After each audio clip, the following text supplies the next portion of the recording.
Hey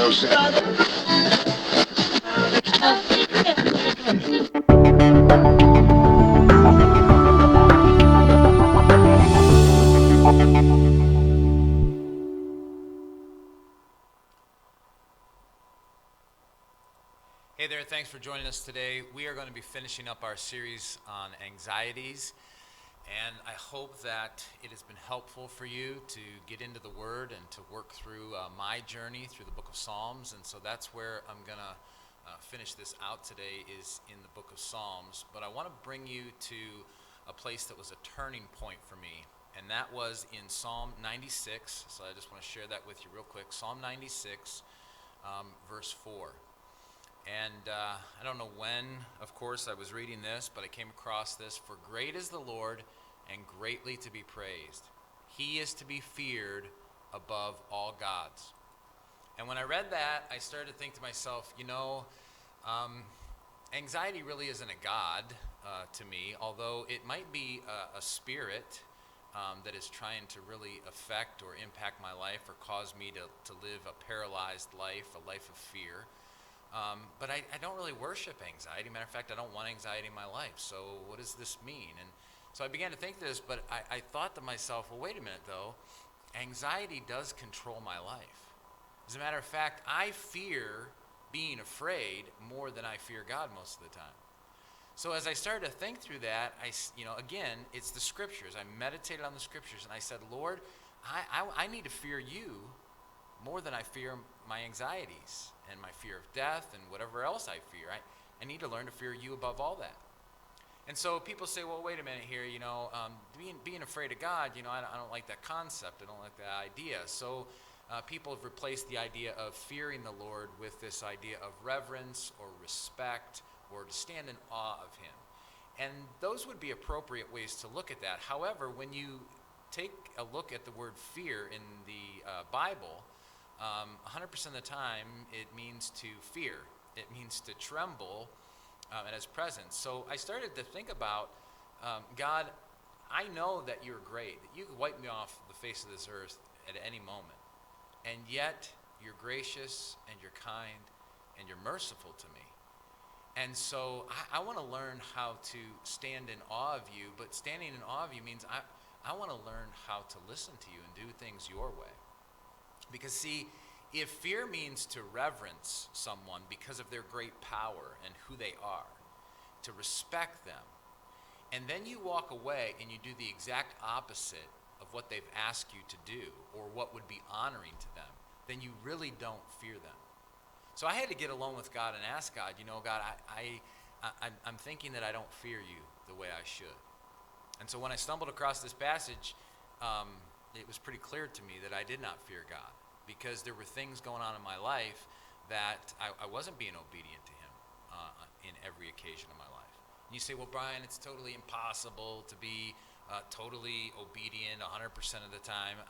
I know I'm human just like anybody else, but I want to be obedient. I don't want to rationalize my sin anymore. I don't want to rationalize my disobedience and then turn around and try to say I fear God or I reverence him or I respect him. A lot of people go around saying, I respect God, and yet they do the exact opposite of the things that would be respectful or honoring to God. So I started to ask God, would you teach me how to fear you? Because that's what I really need to know. I need to learn how to fear you over my anxieties. Because once I learn to fear you, God, over my anxieties, then they won't control me anymore. They won't have any effect on me. So I stumbled again upon this scripture text here in Proverbs, and I want to share it with you because once I read Psalm 96 and then I started to stumble again upon verses like this in Proverbs, this was the turning point for me. This is where God began to set me free from my anxieties. I want to share it with you. So Proverbs chapter 3, verses 5 through 8. This is fairly familiar to some people, but it says this: trust in the Lord with all your heart and do not lean on your own understanding. So real quick, here's what I did. As I read that, I thought to myself, Lord, but I do trust in you. I call out to you. I cry out to you to deliver me from these anxieties all the time. But then I started to think to myself, okay, Lord, would you search my heart? Am I not trusting you? And all of a sudden I started to realize that in the midst of my anxieties, I was actually looking for human resources and physical things to to try and free me from my anxieties, hoping that maybe God would use those things to free me. And not that there's necessarily anything wrong with that. There's nothing wrong with going and talking to someone about your anxieties, your fears, whether that's a counselor or a good friend, a trusted friend who knows the Lord. There's probably nothing wrong with doing something like taking melatonin at night to help you sleep better. But listen, melatonin, valerian root, I've tried it all, ashwagandha. I went into this whole herbal thing. I actually was looking up breathing techniques. I did exercise routines. Nothing was a fix-all for my anxieties. Sometimes it may have made me feel like maybe it was a little bit better, but nothing fixed my anxieties. The fears and the anxieties still controlled my life. And so I had to confess to the Lord. I said, Lord, you're exactly right. I have been looking to other things instead of just trusting you. Now, if I'm trusting the Lord and then the Lord leads me to something, maybe that's one thing. But still, even that, the Lord doesn't need melatonin to help me sleep. I just need to be in the presence of the Lord, and I just need to let his presence guard me, just like we talked about in week 1 about getting a good night's sleep, understanding that he takes care of me through the night, and that I can lay down in peace, knowing that when I wake up in the morning, it's because he sustained me. It's those kinds of things. It's trusting the Lord with all my heart. And so I had to confess my sin before the Lord and say, Lord, I have not been trusting you like totally the way I should. I wasn't leaning on you and your understanding. I was leaning on my own understanding and the understanding of YouTubers and videos that I would see and research that I would do to try and help me get free from my anxieties and my fears. And so I had to confess that, and you may have to confess that too. Now, again, this is my experience, so I'm not saying that everybody that struggles with anxieties and fears has a trust problem with God.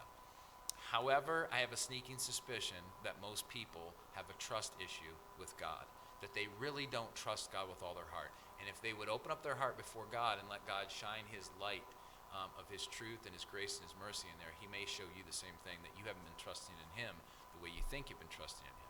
So the verse goes on to say this, in all your ways acknowledge him, and he will make your path straight.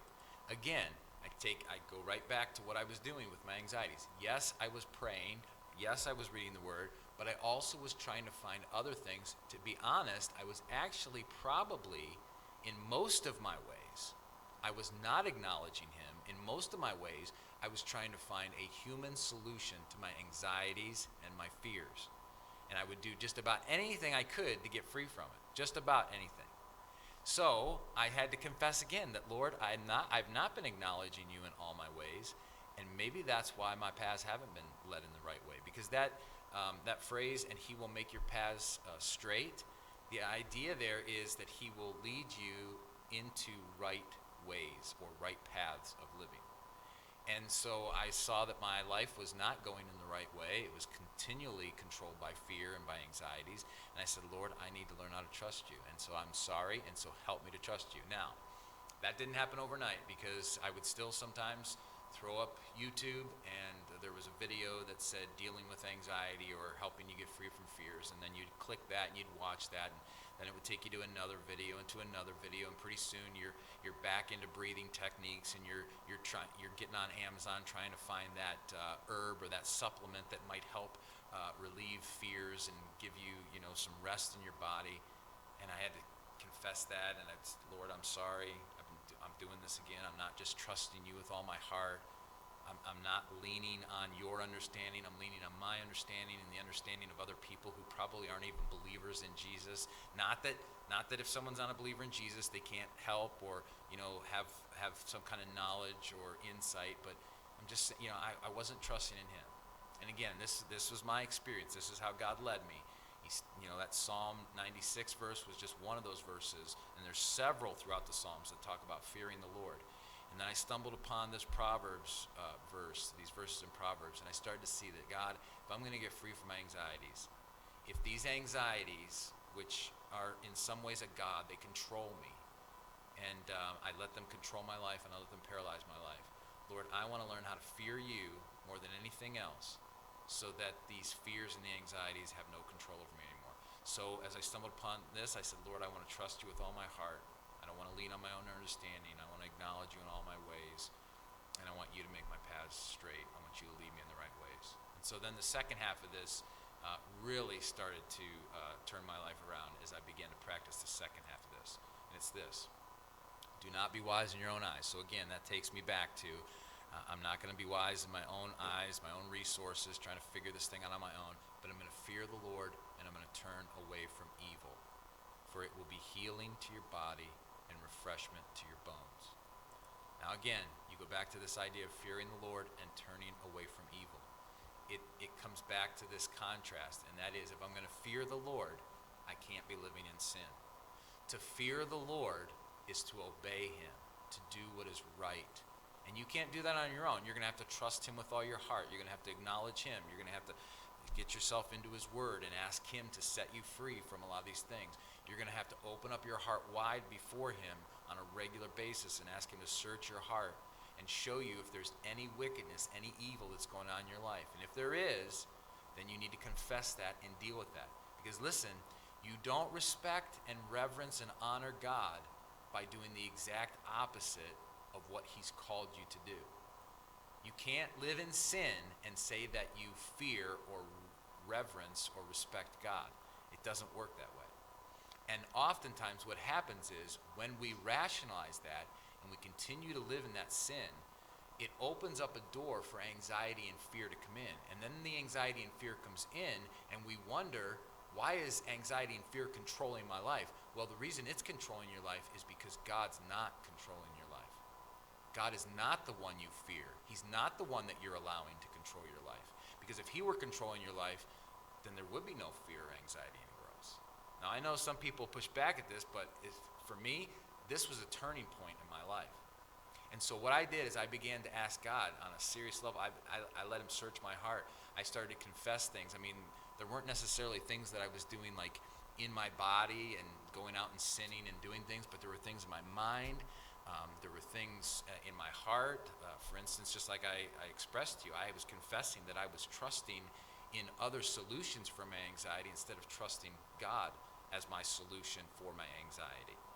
And so I had to confess these things. And as I began to confess these things, I didn't just confess them. I turned from them. I began to turn from them. Now, I know sometimes turning from sin is not the easiest thing because it's a habit. But every time then those things would come up again, I would turn. I would call on God to deliver me. I would say, God, I want to learn to hate these things. I don't want these things in my life anymore. They've controlled me way too long, and I don't want them anymore. I'm not going to rationalize them anymore, and I want them out of my life. And as I began to do that, I'm going to tell you something that happened that really was probably a huge turning point in this whole idea of getting free from my anxieties and my fears.